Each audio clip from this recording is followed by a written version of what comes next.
For 13 years, I did tax returns for a living. But not too long after that, I got to spend the next 30 in a cabin on a spit of land jutting out into a lake.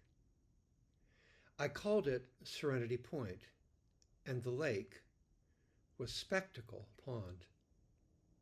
How did I get here? I kept my eyes on the prize. I'm asked a fair amount, occasionally at least, with this white hair that I've got. How do you live a fulfilled life? How do you get to live that? How does that happen? And I think the answer has a lot to do with keeping your eyes on who it is you really want to be. What is it that would, lift your sails, would give you great joy or a thrill? So those 13 years I did tax returns for a living, they were challenging. I lived in a tiny apartment. I didn't have a car for most of those years. So I'd walk everywhere I needed to go, occasionally take a bus. But I knew from the beginning, I knew where it was that I wanted to go, who it is that I wanted to be. Of course, that changed over the years, but the essence of it is what you see around me now. A cabin on a pond in the woods.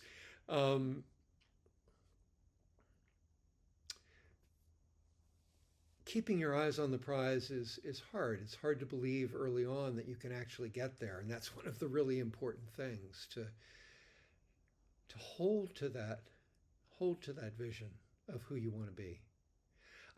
I knew I wanted to write. And when I was a young man, a boy, everybody told me I was a terrible writer. I couldn't write. So at this point in my life, I've written 12 or 13 books. Keep your eyes on the prize. What I knew then was I wanted to say something. I just wanted to speak. And writing was obviously one way to do that. But the other thing that I wanted to speak to was freedom.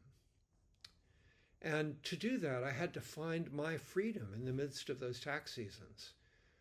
Where was it? How was it that I could live my dream of freedom? And I'd be picking up from the writing. I also picked up my younger brother had a year where he was down in a cabin in Connecticut. And it was also glass all around, or 3/4 of it was glass. It had a gravel floor. It was very rough.